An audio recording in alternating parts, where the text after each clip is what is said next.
Alright, what's going on, guys? Trev back again, here to bring you another video. This one's going to be doing my weekly video predictions video for what I think is going to happen in the next episode for Fear the Walking Dead Season 3. This is for episode 5. It's called Burning in Water, Drowning in Flame.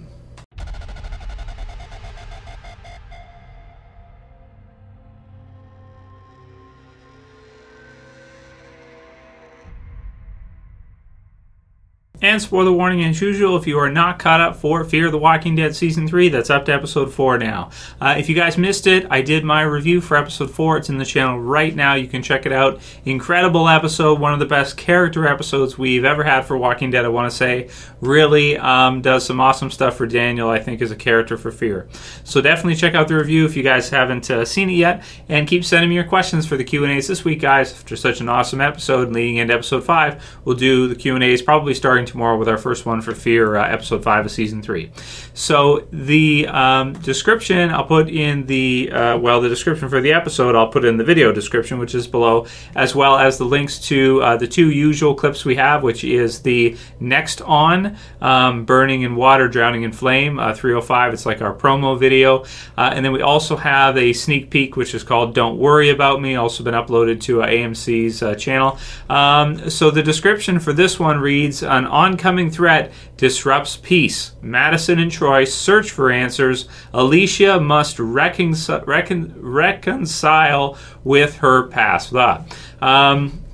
So not sure what Alicia will be reconciling with her past. Maybe she's just going to be hungover and like after being stoned out of her mind and kind of walking around with one of those dazes on, not knowing what's going on, where to go. And we can kind of see a little bit of that in the sneak peek. Don't Worry About Me, where you have basically Madison says to Alicia, feeling all rough, and then Alicia, or feeling rough, Alicia, party all night, you got to pay the price. Alicia says never again. That's always fun to hear, right? People say after they get wasted, they say never again when they're hungover, and then the next weekend they do the same thing. Nicholas says, Mom, you don't have to do this. Madison says, we need to contribute. There are other ways. I should go, Nicholas says. Madison says, you should take care of Lucianna, make her feel safe. Troy honks the horns, time to go. Alicia, Mom, this doesn't feel right. Madison, I'll be gone a day, 2 at the most. The more we understand this family, the safer we are. And then Troy says, ladies up front, right, to the guy who goes to get in the front seat, which is pretty funny, and they leave. So I really like this kind of relationship we see forming between, I don't mean romantic, but just, rapport or relationship forming between Troy and Madison, and kind of how that's going. It's just kind of funny to me. And I kind of look at it as Troy's kind of taking her on as maybe like a surrogate mother, this kind of thing, or because he's never really had that kind of motherly love or anything, he probably sees her with Alicia and with Nicholas, and he probably, in some way, shape, or form, would want that, seeks that out type of thing, and she's kind of made it apparent that she's a guidance counselor and that she can maybe help him or guide him at least. And so I really like how the two of them kind of play off each other and what they're doing with those two. So the description, oncoming threat disrupts peace. That looks like the natives. And we can see them in the promo. One of them says to the others, abandon the ranch. Says, Madison and Troy search for answers. So as far as that one goes, we can see some zombies in prison suits, it looks like to me, or at least wearing orange, which orange is a new black, right? So wearing orange, which is kind of cool to see, like a prison in the zombie apocalypse. That's got to be kind of like, maybe an Easter egg, or like a shout out to the original series, of course, with at this time them living at the prison. It makes me think of what they're searching for answers for. We'll have to see, just looking, probably trying to find out what happened with Alpha Group, and that's also kind of cool too, that the Alpha kind of mentioned there, which I think is kind of interesting. We'll see what happens with that, but kind of cool to see that. And then eventually, if she can find out maybe at some point who shot down the helicopter, and kind of get vengeance for what happened with Travis, maybe later on the season at some point. So in the promo, there's the lead-in. We got zombies walking. We've got the pretty sweet car that Strand has, right? A wicked nice car. And then we've got some really cool environment shots. And that is one thing I have to concede or agree with in this case. And people called me out on the video that I did on Sunday comparing what Fear does better than the original Walking Dead. And I agree, there are a lot better environmental shots in some points in Fear than we've ever really seen in the original series, I want to say. Or that we almost never saw in the original series. And that's one thing that does kind of bug me about the original series. I guess we can do this in the Q&A, but it's just that the environment always looks the same. In Fear, we've got to see a lot of different environments, and even in this promo, you can see some really cool shots and some really cool environments here. At the ranch, so something's on fire at the ranch. We can't really tell, what it is exactly, some kind of shed or a small building or something. And Jeremiah just basically says, let it burn, leave it.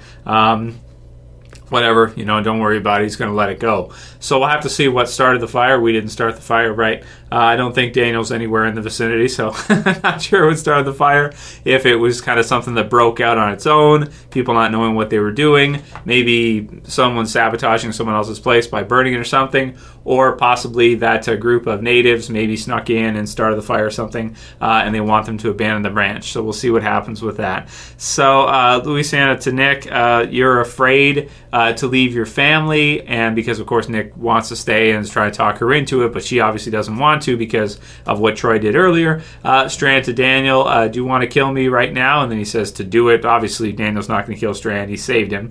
So and that had to be a part of what Daniel decided to do in episode 3, was that it wasn't just Lola, but you had a few people there, right, including Strand. So I think at that point he kind of felt like, okay, I should do this because it's the right thing to do.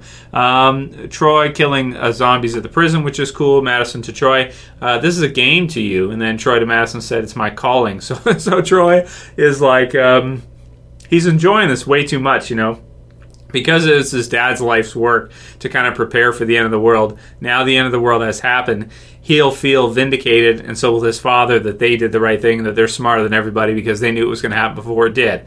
Even though really it was totally against the grain to, think that this type of thing was going to happen, the end of the world was going to happen. So, that's it's kind of interesting that they were right in this case. And how does someone like that, live afterwards in the zombie apocalypse when they and what happens to their ego when they called it ahead of time and then it happened, right? Even though it was a ridiculous prediction ahead of time, I would say, to think that would happen. So it's kind of cool, right? So there's a game to you. So Troy's enjoyed himself. And then, like I said, the abandon the ranch line. And then Nicholas, we're on the same side now, right? And Jeremiah says, that'd be nice if it were true. We don't know exactly who he's talking about. He could be talking about the Clarks and the people of the ranch, them being on the same side. Or he could be talking about something else. I'm really not sure. Maybe a group there. Maybe some of the people there not getting along. Really hard to say. So it looks like a pretty good episode. We have a few left to the mid-season finale. And man, I'm telling you, this season for Fear, this quarter has been really incredible. I mean, if this doesn't get people amped for Fear, I don't think it's ever going to happen, to be honest. Because, I mean, they have just done, I think, such a crazy, really mixed things up and went against predictions and what you thought they would do, what I thought they were going to do. And man, it's just been really cool. So I'm still going to do my predictions, even though for Fear they, usually are wrong. Kind of in opposite sometimes, totally wrong. Things I never think that they would do, they do. So, but that's it for this one. You guys can write your video predictions below. It should be a pretty decent episode, and it'll be fun to see what how this whole battle starts up with the natives. I wouldn't be surprised if that was like our mid-season finale, to see the natives versus the kind of the ranch group and how this all goes together. But either way, man, really, really stoked for Fear. Really enjoying season 3, and you guys can write your questions below for the Q&As this week. Check out the review for episode 4, and write your predictions below on what you think will happen. If you like this video, please don't forget to thumb it up below. You can share, you can favorite, and if you're new and you want to subscribe, bottom left to subscribe. Appreciate all you guys subscribing. Thanks for your support, guys. You guys are the best, and I hope you're having a great summer. I'll see you back again soon for our first Q&A video for this week once I have it for you guys. As always, it's Trev, and I'm saying peace. Later, guys. See you soon.